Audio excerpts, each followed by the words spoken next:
Ayan. So itong papanoorin natin mga Q, ito yung parte ng Aklan River na di umano ay may nakitang buwaya. Yan. Live po ito mga Q ng isang radio station dito po sa Aklan. Ayan. Hindi rin po tayo nakapunta dito guys kasi medyo may kalayuan din po siya magmula dito sa amin. At baka pag dating natin doon, wala na rin yung buwaya. So ito na lang guys, panoorin na lang natin. Yan. Kasi hindi naman na lahat kayo ay nakakapanood ng balita ng mga radio station dito sa lalawigan ng Aklan. So ito na lang, panoorin na lang natin guys. Yan, yan po nakikita ninyo yung tubig na yan. Parte po yan ng Aklan River. Yan, part pa po yan ng Aklan River. So ito panoorin natin. Play lang natin. Todo no, live kita yung makaroon sa Maya Sitio Ilaya, Barangay Bacau Norte no, kung sa siin Bacau Norte pala guys. Anti alias sa Bibi no, rong Sangkabuaya. Kinakarang bandang alas 11 no, ita kaganhon. Kung sa siin mga katodo makita na tunong proportion 11 AM daw nakita. Imaw sa mabahaw nga parte. Kung sa siin na yawak nagapanaw no. Rong raya nga nga tubig di kara sa area at kung magtaob lang siguro ang mga katodo ay nag-aawas. Ay oo nga no, stagnant ng tubig oh. Naging agyat ng mga bagay, naging pangutanan natin kung dayang baro unang nga bisis no nga may aligar nga nakita ba no sa nga buaya sa lugar ay abot ako no karang nakakita no. Madami na daw guys, madami na daw buaya na nakikita dito. Sa may lugar aga kasi binabaha daw kasi itong lugar. Na nag-abot yun tayo sa area nga ron sambit ka nga buaya. So kayo na nga nila makabatong at informasyon nung rin yung ginaligar nga ambay ng TVP ka no ay nagapamuog yung mga karay taugang sa iya karasaan ng nakabutang iya karano sa may parte karat suba. So kanya nakita na no rong ugo itare ang aligar nga buhaya o nasambit nga buhaya pati na karang ikog aga dali-dali rin no nga dumagagan. Napakadelikado yan rong area no ay makaraya madya manabaw ro tubig aga uwa nagahugag no rong tubig aga kung matuod man no nga raya nga buhaya nga raya pwede na mo makatutor no tawgon nga fresh yan, wait lang mga Kyo. Ang sabi po niya sa Aklanon kasi pagsasalita niya guys, meron daw isang residente na babae dyan na nangunguha ng shell dyan sa part na yan ng ilog na yan guys at bigla na lang meron daw siyang nakita na ulo ng buhaya at saka yung buntot daw. Ngayon nung nakita niya daw yung buhaya ay bigla daw itong umalis yung buhaya. Yan, yun po yung pagkasabi ng reporter na yan. Translate na lang natin para maintindihan ninyo. Crocodile. Dahil nga ni Rotubi, ay halin Rotubi nga sa may area karait, Aklan River. Part pa yun na Aklan River talaga. So maagyan ba taray ta suba, no? Nga tagabuan man na mga katutoy, taga sambit ka yes, malapit po yan guys sa may Bukana, ng Aklan River. Pakita ni kararo tulay kalibok sin main data tawag ka nga Aklan River. Yan, wait lang. Konektado mo ra mga katudo. Yan kasi mga Q, dyan na part ay Bukana na po mismo dyan. Dyan na po nagsasalubong yung ilog at saka yung dagat, mga Q. So dyan na po mismo nagsasalubong. Tuloy natin. Pag ito'y may isang kuruti nga tawag ka nga buka rong lugar nga may tendency na tuod nga magsugod pero nasambit ka nga po ay bukon tabi ra mga katudo ita imposible delikado pala yan kasi nga niya kung matandaan around 2013-2012 may unagid man nga crocodile sighting sa may bahin karay tagpagsanghan ba nga kung ato matandaan no may okay wait lang nga may nakitaan nga buwan. So ayun guys, dati naman pala daw way back 2012-2013 ay meron naman daw talagang namataan na buaya. Ayan, sa may pagsanghan. So malapit lang dyan mga kakyo. So may history din naman pala. So hindi malayo na baka totoo talaga yan na may buaya talaga dyan. Tuloy natin. Ayan, pero 2013, around 2013 pa to mga katodo. No? Sa may pagsanghan ba nga may nakita man ito nga doon nasampit ka nga buaya. May history na rin pala. No? Imposible nga may makita man niya sa lugar. Pero dahil nga ni lugar nga mga katodo no, ay mag-aapad ro subay. Pwede ra nuron, pwede manod, no kung daghon itabaha o naligar ka nga buaya. So di ka ra mga katodo sa area nga ra, no. Nagabuong pamuog si Nanay Bibi, no. Ita anak ka ra nga mga ginagamit magpangbutugang. Sa ano ba? Sa Ay. pangisda ko na bungat medyo pasayan ba nga mga katodo ay di karon nga nakita no. So Nagbuo ikaw. manuman mga katodo ya Karon katang yung sa buo. may bahin karayta sitio Ilaya, barangay Bacau Norte. Kita sa mamumok pa ng gapo ko dahil taob dili ko kay na eh. Tulog ka gusot patang siki di ka kung magagi ka. Ba't sabi mo mamumok tayo gapok so sigurado ra nga ano pata baha ra kay na kung mataas pero tubig at natabo pero pagkakita no ni Nanay Bibi sa nasambit kira nga buaya sa lugar. So makaron na hunas no manaba rong tubig. Kung makita niyo katudo wa tagahugag no tubig di ka nakampe kasi kahugag gamang ko ni mura ay kung magtaob kung aga ginagagapos o tubig nag-aawas di ka nakampe so may tendency mga katudo no o posibilidad nung magapaw kung na mag-abot at di ka rong nasambit ka nga buaya bukod din posible rin ano tara alarming man da sa mga tao sa lugar dahil nga kuno daya nga no nga area nga is nabukan man anday pangsuga-suga o kung na mga di na sambit kini kanang mga ugang mga isda mga ginapabuhitan ba gatabok-tabok kating sa lugar no ay gulpi kating mga hakmago no suro yun no atong karang bukan ita pahayag kara si Auntie Bibi no taga sa Imaw kita mismo ro nakakita kara sa dayang nagaligar nga buhaya no kita nyo mga katudon kagapat pero subang ra so may posibilidad no makagapos no makita nyo kayo na di katong parte nga to no ay may bukas nga parte nga makasugod di mo di tubig no halin mo sa mabahong nga suba sa atong Aklan River no ay makagapos tar tubig so tubig nga rayang iyang nga nakabutang no ay konektado pata sa Aklan River. Kung mapapansin nyo kasi guys, yung lugar ay para po siyang mayroong ano sa gitna. Yung tagusan yung tubig. Ayan. At sa palagay ko, hindi naman talaga pupunta yung buhaya dun sa may bandang gitna. Siguro dahil dyan sa may mga masukal na yan guys, dyan may tubig siguro dyan sa part na yan. Kasi yung buhaya kasi mahilig yan sa medyo malilim na area, sa medyo hindi mainit. So siguro nag-ikot-ikot yung buhaya dyan. Ayan, base lang yan sa pag-analyze natin ha. Ayan, hindi ko sinasabi na totoo yan. So nakita nyo naman, no, di ba? Kakahuyan dyan banda. Tapos may tubig. Ayun, no.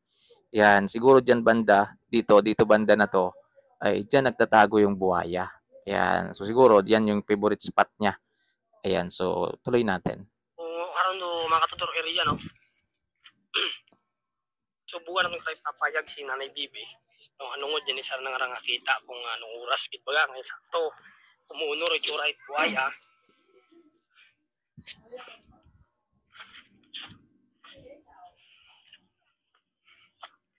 So mahumok pa no kung busy pa si Nanay Bibi. No, pero doon na ibuwan natin mo eksklusibo karang pangutana no. Pangutana na to ni Mao. Dahil Ayan, kudos po sa reporter ha, napakatapang din po niya. Kasi naglalakad siya dyan mag-isa, hindi niya alam baka mamaya mayroong buhaya dyan. Ngayon yung hinahanap niya kasi guys, hinahanap niya yung si Ma'am Bibi, yung nakakita daw dito sa buhaya. So, siguro interviewin niya guys, malamang interviewin niya. So, ayan, ano natin, tuloy natin yung pinapanood natin. Alarming ray sa lugar mga katuto eh. Oh, alarming talaga yan. Dahil kung makita ninyo, kasi napakadelikado yan. May posibilidad parang mga mag-aatabok-tabok, may mga unga, abiyara eh, mga magapalikos yung unga. Ayan no. So, wait lang. No? Ayan, kung napapansin ninyo, may mga tubig dyan na part sa gilid-gilid. Yan yung sinasabi ko guys. Na alam nyo kasi yung buhaya mahilig talaga sa mga medyo malilim na lugar tapos hindi halos napupuntahan ng mga tao. Ayan, napakadelikado yan. Napakadelikado dyan na part. Dapat yung mga bata, wag nang papuntahin dyan, no? Kasi baka magugulat ka na lang, may buhaya na pala. Ayan. So, dapat lagyan na nila ng ano dyan, ng babala. Ayan, wait lang. Tuloy natin, guys. Nga, nagapaligos siya sa lugar. Gulpi amang maduga. Gawa ta kita kasayod. Ginaligar, galing nga nga buhaya. Arong kumakon yun, diba? So kay na ano yun, pangunta naman itong mga residente sa lugar kung tayo yung rusang business, no? nga may nakita sa no nga nasambit ka nga buhaya pang sunok ang nakara ay pilang bisis ta no aga bukon man kuno ita imposible nga magka buhaya tigara sa lugar nga dahil nga ni sigidas do ba no ag sigidas ro pag-aawa si tubig ag posible man no nga magtabok ang pili lang karo.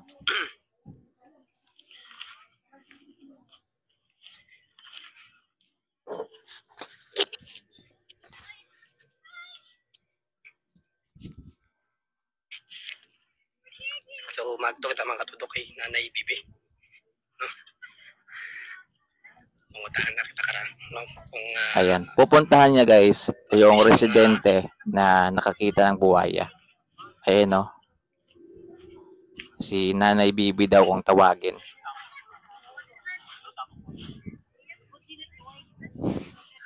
Mag-isa lang siguro tong reporter na to na pumunta dito. Ayan, may kasama siya oh, pero in-interview na. Ayan, marami silang pumunta doon guys. Buti na lang hindi na pumunta si Kuya Q, si Super Q dyan. Buti na lang hindi na pumunta. Alam ko naman kasi yan guys, kaso hindi na ako pumunta. Kasi may mga reporter naman na nandun. Yan, at pero kung wait lang. Pero kung nandyan naman talaga yung buhaya, for example, nakita talaga at nandyan sa lugar, yan, pupuntahan talaga natin. Kaso nga lang, ano lang naman, based lang doon sa interview kay nanay, na namataan niya daw, at umalis naman daw yung buhaya. So, hindi na tayo pumunta doon kasi baka wala naman tayo maabutan na buhaya. Ayan. Patuloy natin panonood. Kita na kita tong sambit nga buhaya na. Galing ikaw ka to nay, kita nimo. Nangulang. Nagpulang ka. Abot ka sa lugar. Oo. Yun. Ano yung gamit yon? Tag yung net nga rong pabilog, yon. Ay pag paano anang posisyon it buhaya ka nakita nimo na. Tayo mo. Dai kay ina di ka ra tao buti di ka ra kampe. Taas pa tubig. So doon nga rong mga yung ang tuslok nimo gali ron yon. Di bali doon nga rong ilang munon patay kay na kapaw patar tubig kon sa kadagom dali.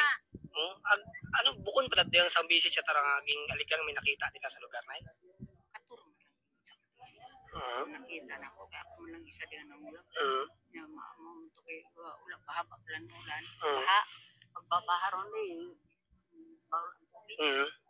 pero on man sa ko na karang ako ang dagat pero ano ba ni tao natawag ra bukon niya diyan sa bisis nga ikaw nakita may mga gambaw wala man nakita nila nga dito sa may diri sa baboy anak. So ano mabaho ta na ro buhaya na nakita nimo?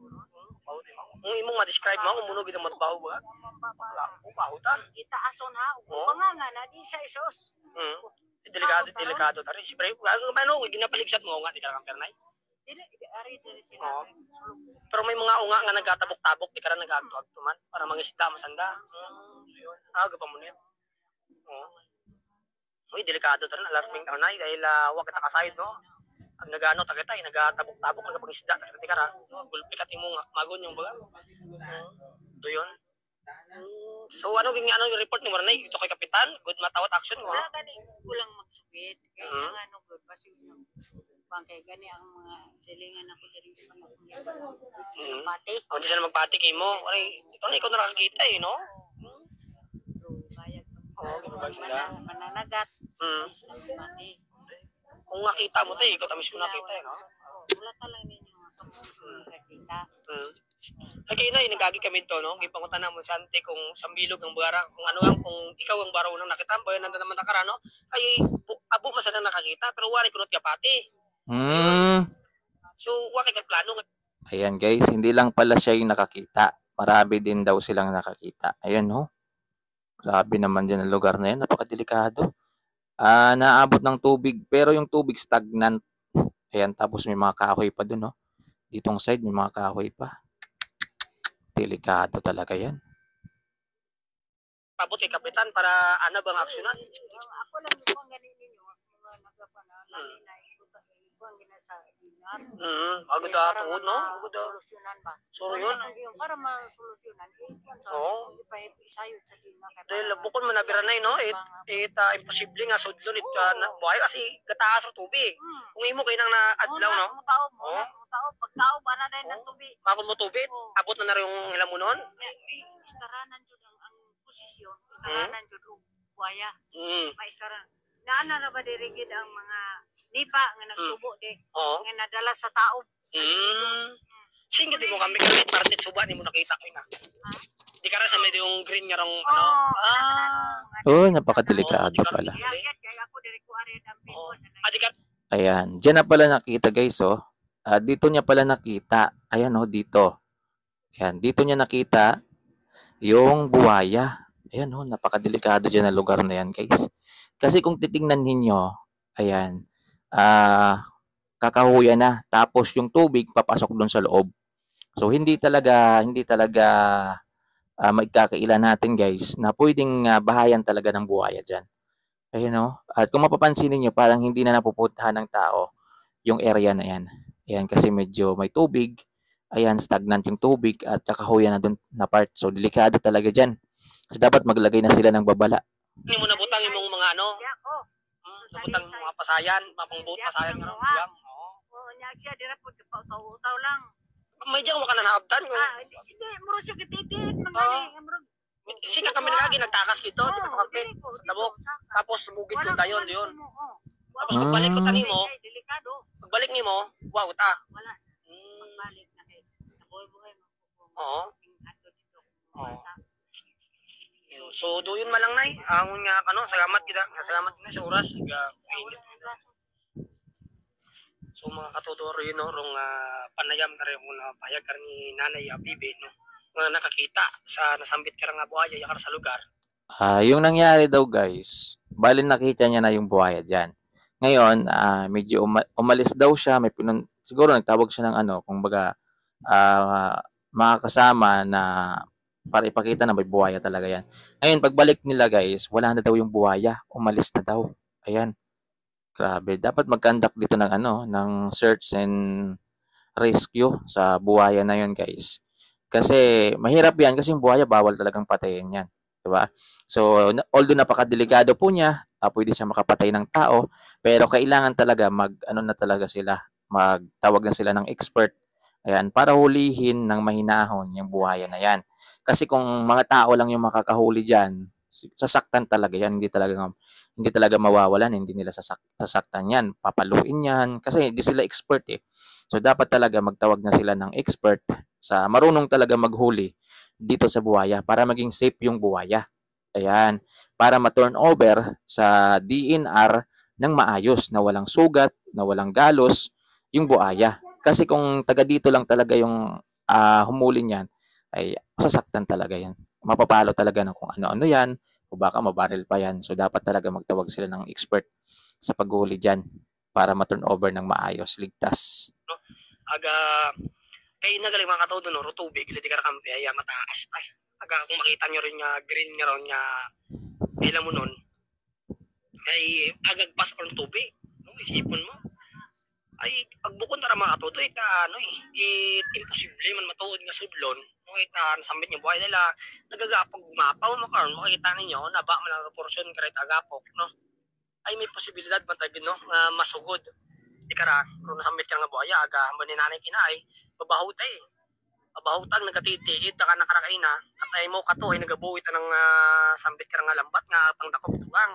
So gulpi ko nimo dumangagan kato sa may partisipasyon buti na lang nakatakbo kato kampi mo tumakas pero pagbalik nanda no ay wagutari ang nasambit kara nga buhaya nagapaabot pa si nanay no sa atong karang mga DNR patapos atong karang mga DNR nga solusyonan doon sa DNR talaga yung dyan makita yung sa lugar dahil delikado dahil so yun guys yun yung pagpunta ng reporter dyan sa lugar na yan na mayroong namataang buhaya. So dapat talaga mapuntahan na ng DNR yan, masuri yung lugar yan, mahanap yung buhaya kung nandyan man para maayos na ma-turn over sa kanila. Kasi kung mga tao lang talaga dyan, ay masasaktan talaga yung buhaya na yan. So, yun lang guys. And kung makita talaga nila yung buhaya dyan, na nandyan talaga makikita natin, ay pwede naman nating puntahan. Ayan, kahit medyo malayo po siya dito sa amin, puntahan natin. Ayan, para makita natin personal yung buhaya. So, yun lang guys. Maraming salamat sa panonood.